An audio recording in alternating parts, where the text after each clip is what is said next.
Hey guys, I'm Zed, I'm Tonks. and we are actually at Gardner Games. My favorite place to hang out and come. And this is the man, the myth, the legend, Ray Gardner. How y'all doing? And kind of what we're here today. To play some BattleTech? To Learn- learn to play. learn To to learn to play. Because I played years ago. I remember the rules, and you use these guys. Which were painted awesomely, by the way. And I have never played and I'm a slow learner, so let's see how this goes. Actually, the game right now is actually a lot easier to learn than it's ever been. Oh, good. Then I picked a great time. So how long has BattleTech been out? BattleTech came out in the mid-'80s. Wow. So about when you were born. Yeah, about when I was born. So before I was born. Yep. And I was already in high school.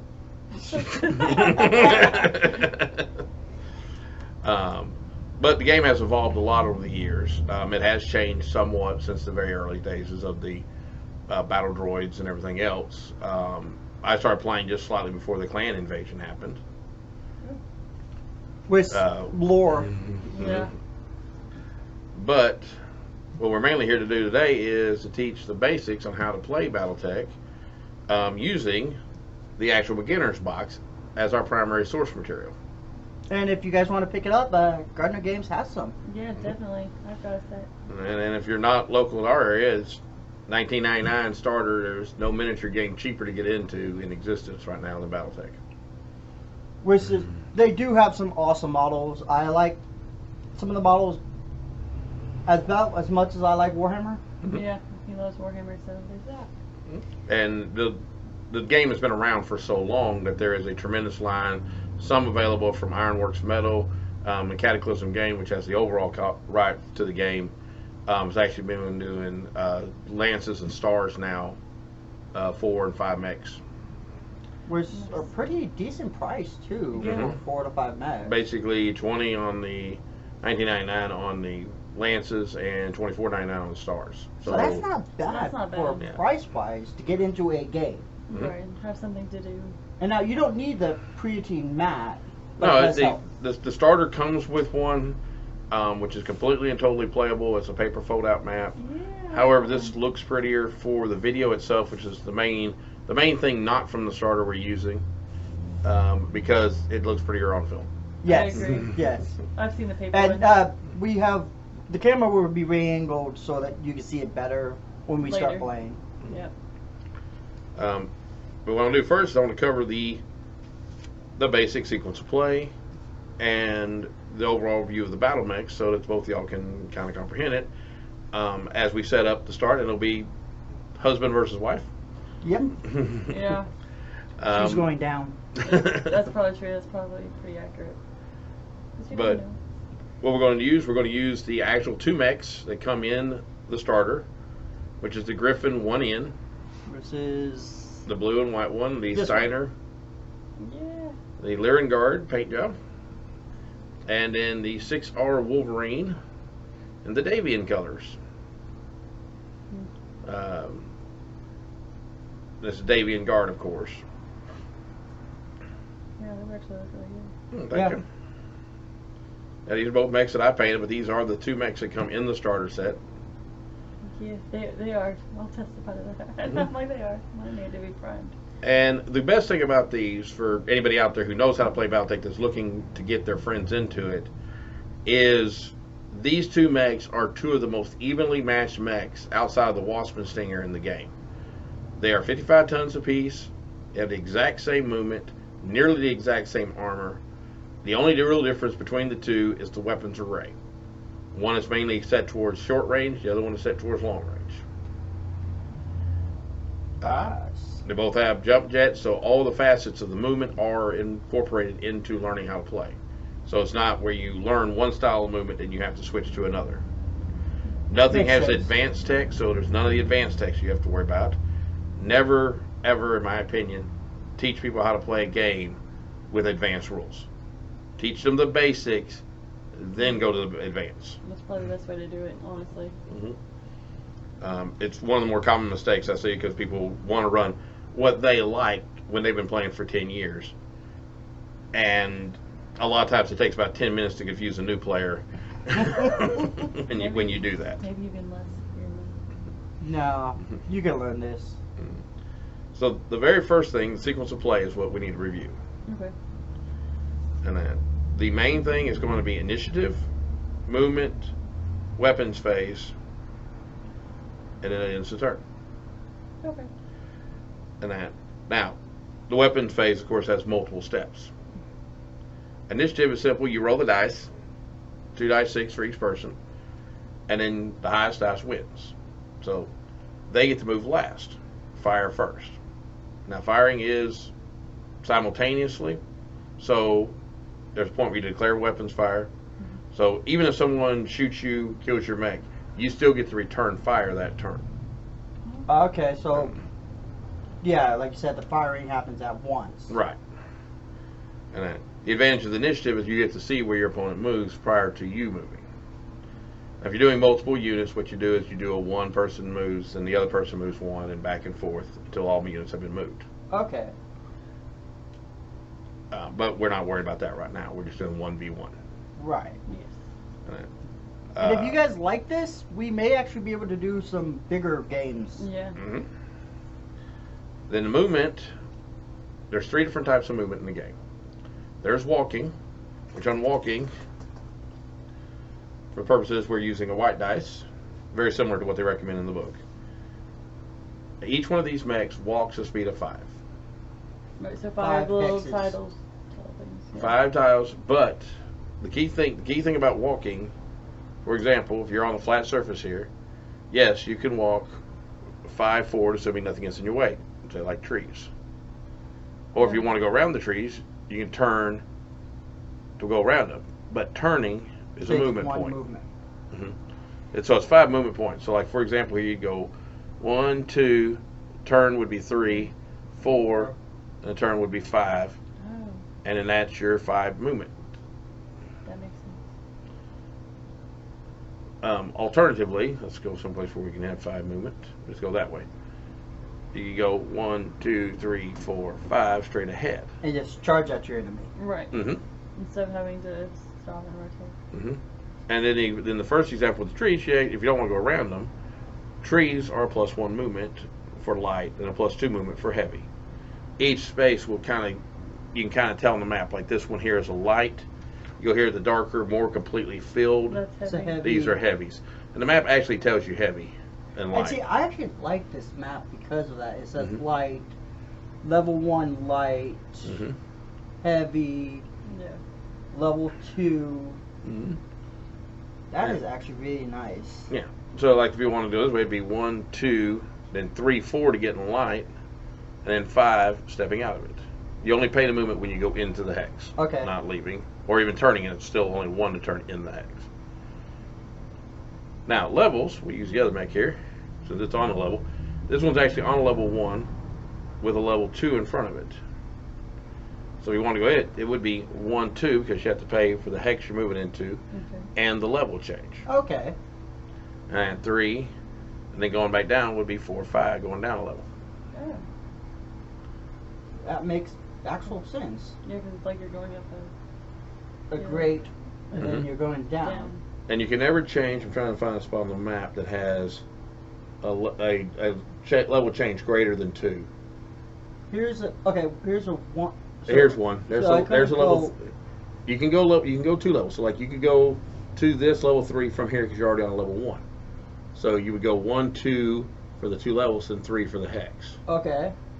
And So, but I couldn't go from down here up there. right, because from down here it's 3 levels up, and you can't do 3 levels at one time. Okay. So that is one of the limitations on the movement. Now, your next thing, of course, is running. Now, when you go to running, we use the blue dice. And then this will be relevant to the heat deal a little bit later on. And you're shooting. But running gives you 8 movement points on these mechs. So 1, 2, 3, 4, 5, 6, 7. 7, 8. So we've done a turn, and then another turn, and gone up a level Running. to get over there. Okay. And the same thing on this other one, you'd go 1, 2, 3, 4, 5, 6, 7, 8 on a straight ahead run. Wow. Okay. And we get into movement modifiers, this will all become how far you actually move becomes relevant. Because, for example, while you burn 8 movement points getting from here to there, That affects your shooting. it affects your shooting, and also affects your getting shot at. Yeah, because I might miss you if you're running Right. more than if you were walking. But the difference between running 1, 2, 3, 4, 5, 6, 7, 8 straight ahead and running up and over and down a hill is substantial. Because it changes the number of hexes covered. Right. The number of hexes covered is how difficult you are to be shot. So, for example, we did the whole movement of 8, the 1, 2, 3, 4, 5, 6, 7, 8. But we went from here to here, which is 5 hexes. So you look at the movement modifier chart, that's a +2. So when you're using your dice, because you ran, you used the blue dice, and you covered 5 hexes, so it's a +2. Well, the Wolverine over here in the example I'd used went straight ahead 8. 8 hexes, when you check the chart, is a +3 running. Okay. So, because he ran 8 hexes straight ahead, he's actually one harder to hit than the Griffin who went up and over the hill. Okay. And so it's, regardless of how many movement points you use, it's the number of hexes covered that matters for it to be shot at. The third type of movement that both of these mechs have is jumping. Use a red dice for. And that is referred to as a 5-8-5 mech. So 5, 8. 5-8-5. Okay. First number is your your walk, sorry. The second number is your run, and your third number is your jump. And that basically is jump jets that are placed on the mech that allows it to maneuver however it wants to. With a jump jet, the Wolverine, for example, it's on this level 1, can jump 5 hexes that way. 1, 2, 3, 4, 5. And land facing any direction he wants. And that. So there are 5 hexes, as before mentioned, it was a +2. Anytime you jump, though, it's an additional +1 to be hit. So it'd be 3. So he would be a +3 to be shot. Same thing if the Griffin jumped 5 hexes. Sounds really good. 5 hexes. 1, 2, 3, 4, 5. Would also be a +3 to be hit. But the dice there behind it. And when you're jumping, you ignore the terrain. The only way the terrain affects you is if your jump is less than the level change. Okay. So like if you have a jump of 5, you can jump onto a level 5. You cannot jump from a level 0, which is your base ground, to a level 6. Now, are there maps that have level 6? There are some, yes. Wow. Some of the canyon and mountain ones will have terrain differences of that greatness. That would be an interesting battle to see. Mhm. Yeah. This terrain does not have anything that extreme. And that, because, like I said, this is a more of a basic terrain, and it's actually more normal to have level 3s, level 4s every once in a while, but you very rarely will have things that are that great a level. Now, as you before mentioned, movement also affects your shooting. Right. And it's a very simple scale. If you walk, your targeting of your opponent is an additional +1. And that, if you run, it's a +2. And if you jump, it is a +3. Right.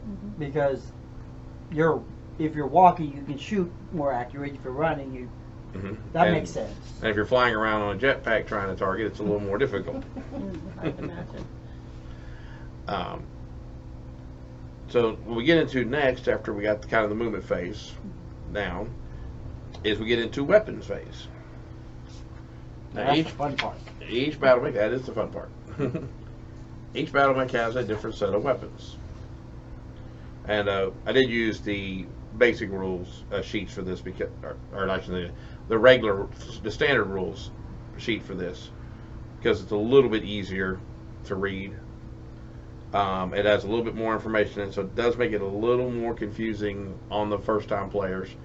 But I do think it's better to learn the full version instead of the stair-step version.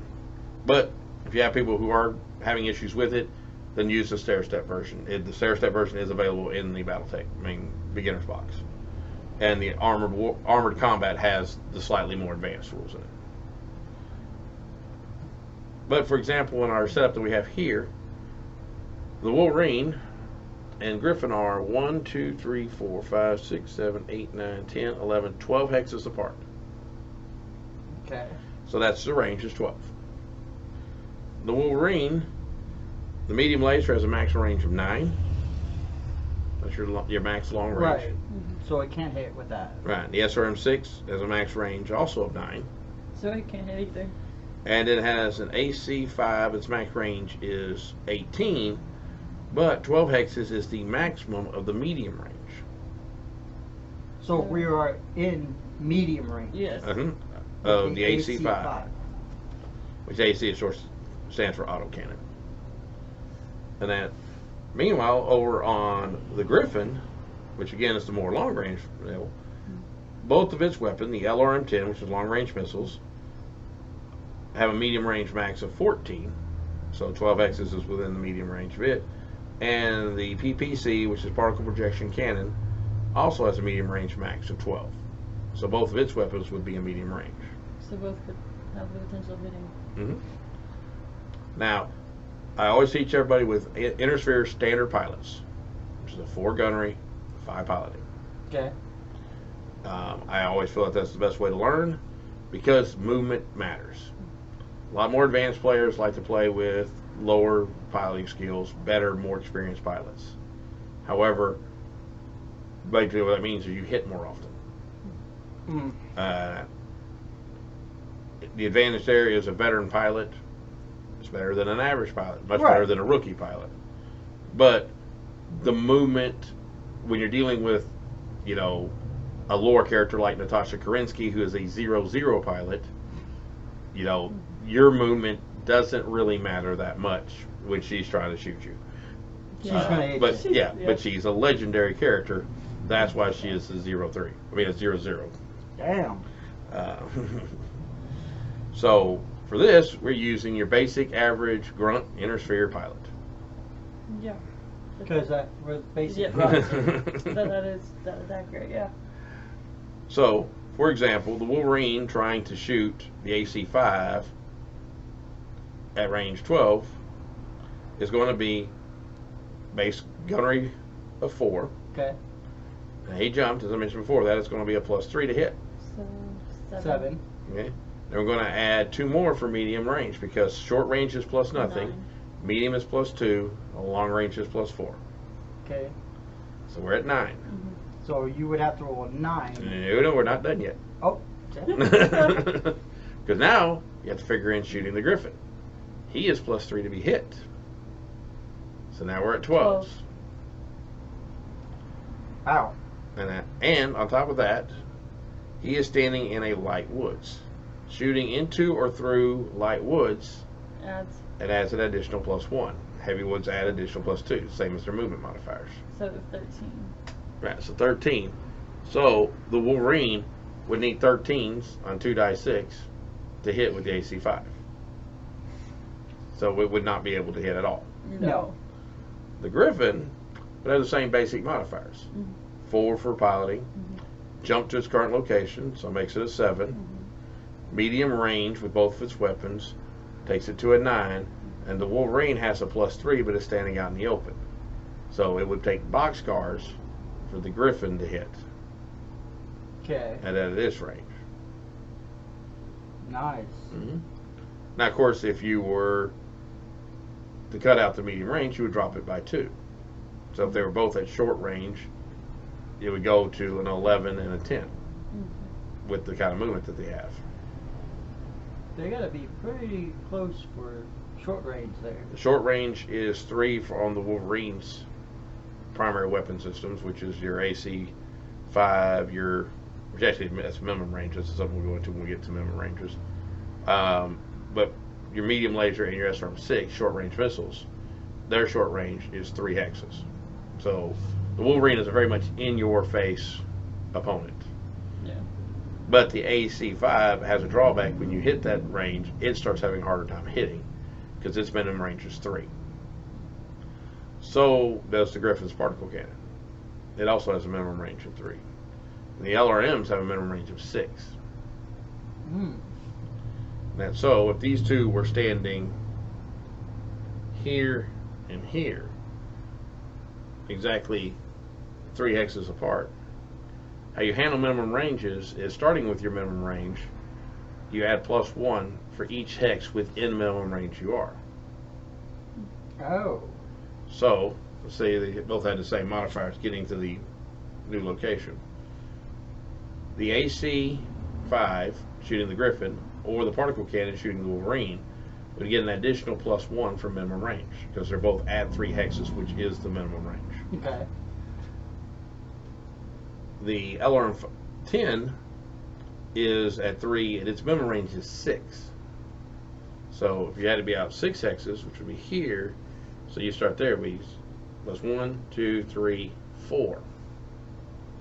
Wow. So if we're being close, the LRM-10 is going to be +4 to hit. So assuming you stood still, you would need an 8, and obviously we didn't. Right. So just reconfiguring the numbers there, we're jumping with its +3, target is +3, our base gunnery is 4, so we're looking at 10s with the short range weapon, with the SRM-6 and a medium laser from the Wolverine, where the Griffin is going to need a 9 because of the minimum range and is impossible with the LRMs. Okay. Makes sense. Yeah. So it's a lot more challenging. Actually, I reversed that, subtracted instead of adding it. Actually would go to 11s. And I just caught myself on that. Mistakes happens, guys. Definitely. But that's how your minimum ranges work. Now, assuming you hit, then you roll on the hit chart, which is located in the back of the book. For convenience, obviously. Hit location tables on the very back. When you do a hit, say the AC-5 manages to pull off a hit, you look at its damage, which is 5. So you'd roll 2 dice 6. In this case is a 5. You'd reference the chart, and that would be the right leg. Okay. And then on your armor, if you're the Griffin player and you took the AC-5, you would mark off 5 bubbles on the right leg, and that would be your damage. Now once you've actually lost all the armor off the right leg, you would go To internal. the internals. Internals can create extra damage. However, we will deal with that at the time we get there on that, because that does add a little bit more complexity to it. Because that can change your hitting and whatnot. Right. The Walking. actuator damages can affect your targeting if it's in the arm. It can affect your movement speed and your piloting skill if it's in the legs. There are things where you can take an ammo hit and just explode. Ooh. Explosions are cool, especially if they're not me. Oh, you're gonna go boom. If you can figure out how to make my boom. But that is going to be the main crux of everything. Is that's how your damage works. There is a rule: if you take more than 20 points of damage in a single turn, you have, or 20 or more, I should say, damage in a single turn, you do have to make a piloting check because of the impact of the damage hitting the mech. Whoa. These mechs are barely capable of doing that. The Wolverine's max damage is 22. That assumes all SRM-6s hit. That assumes the medium laser and the AC-5 hit. That's a lot of Nice. And that the Griffin can do 20 even if it hits with all the LRM missiles and the particle cannon. Hopefully that happens. One of the Your other dice rolls. Hey, they're not my dice. My dice are Jinx. The other things you also have to roll is when you do fire missiles, and then, assuming you hit, you then reference the chart. It's called a cluster hit chart on this book. Most people know it as a missile chart.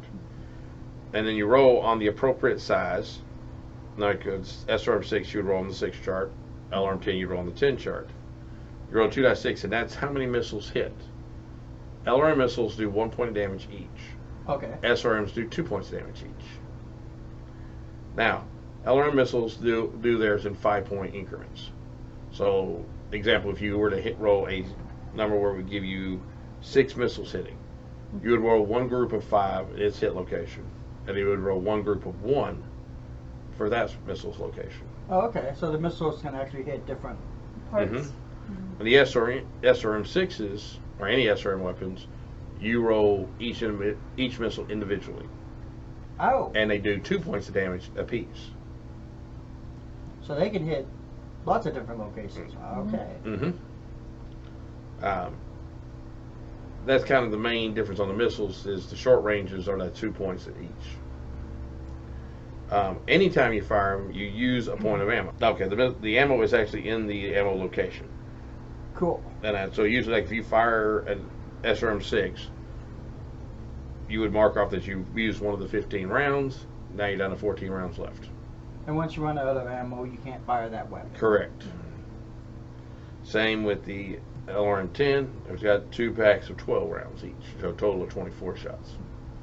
Another crucial factor of that is if you fired the LRM 12 times and used up all this missile, but somebody gets internal damage onto your right torso where you start rolling, if they roll a 6, it destroys the ammo slot. But it does not blow up the mech if there's no ammo in there.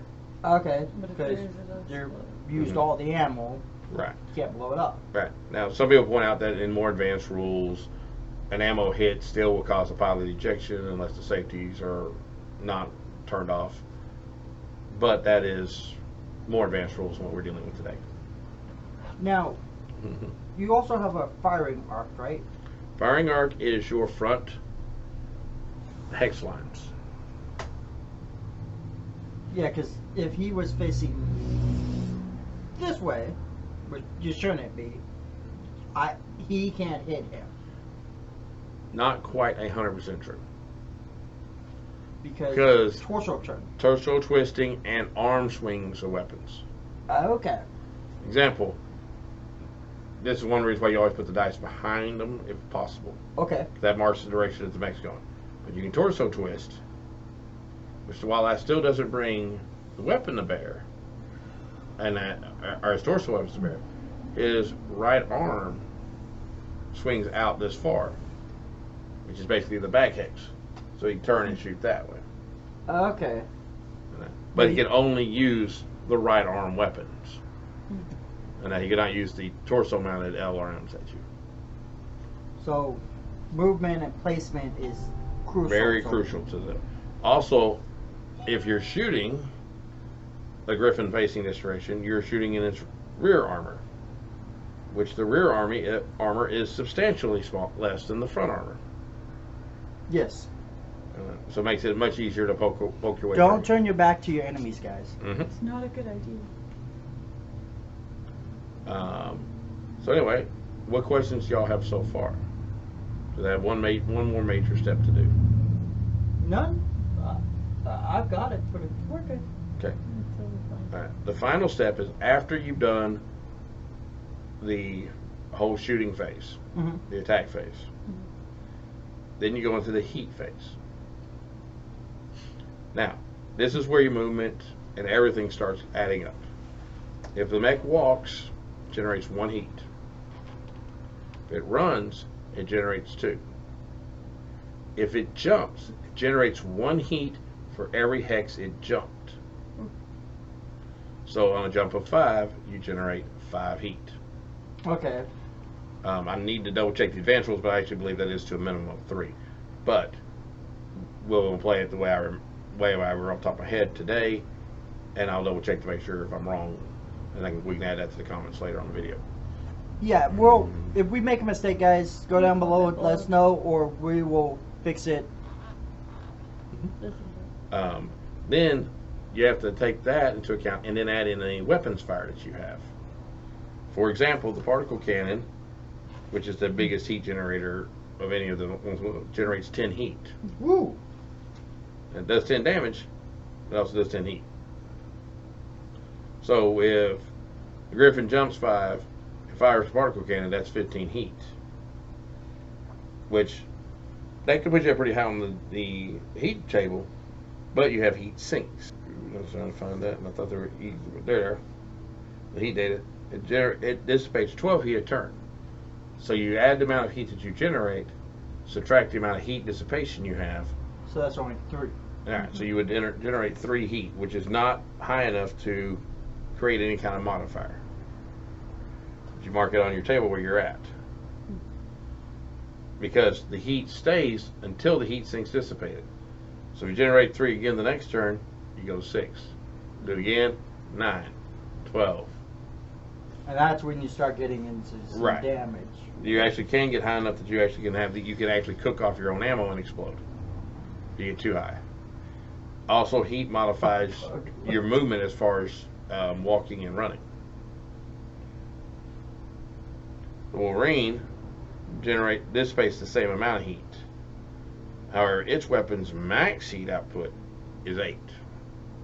Because the AC-5 generates 1, the LRM generates 4, and the medium laser generates 3. So Okay. that's the Wolverine advantages. It could jump, fire everything, go up 1 heat. Nice. So that's the reason why it's kind of a really good, what a lot of people refer to as a knife fighter. Get in, get close, do lots of damage, stay on things. Yeah. The Griffin, very good fire support because of its long range capability.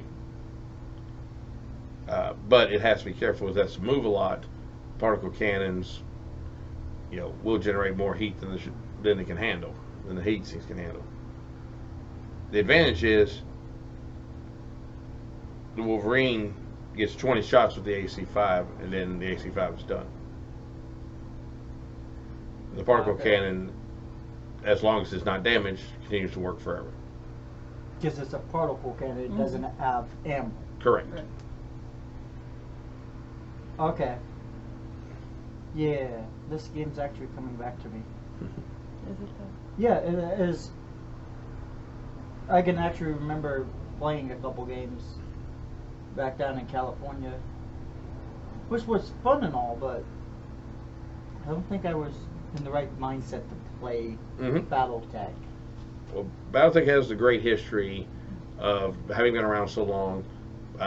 The drawback of having gone through some rough times, as a longtime fans out there will know, the Dark Ages, as they were literally and figuratively for us as longtime players.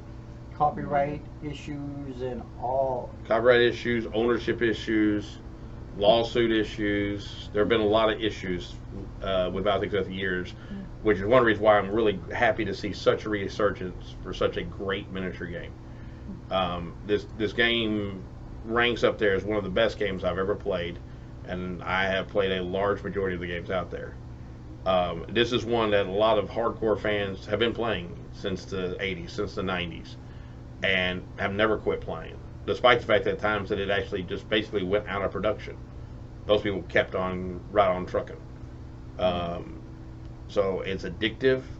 Once you get going into the game, you'll want more mechs. You'll want to, you'll want to see what an Atlas can do.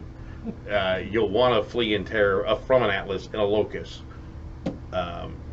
You'll get into what the clans can do and the difference between a Timberwolf and a Madcap, which is the same mech, just two different people calling it, but it matters to people who consider themselves Intersphere or Clanners.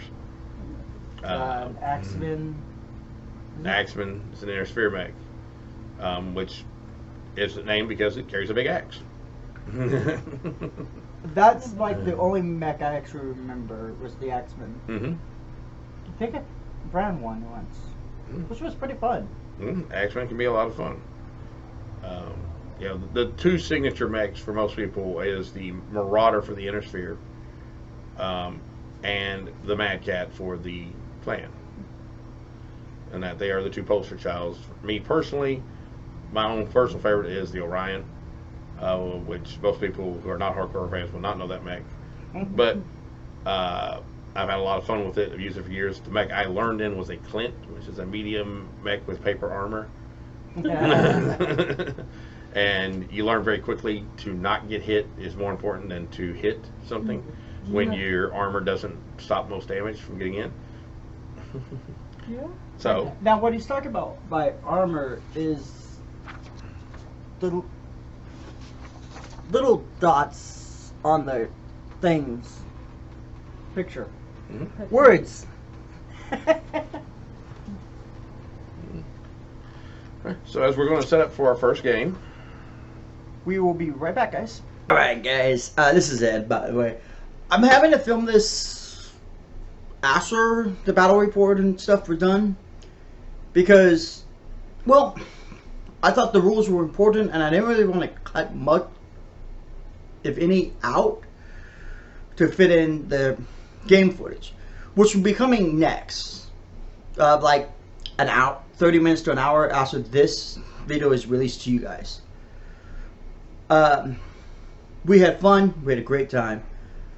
So as always, stay forever new, stay safe, and I'll catch you next time. Peace.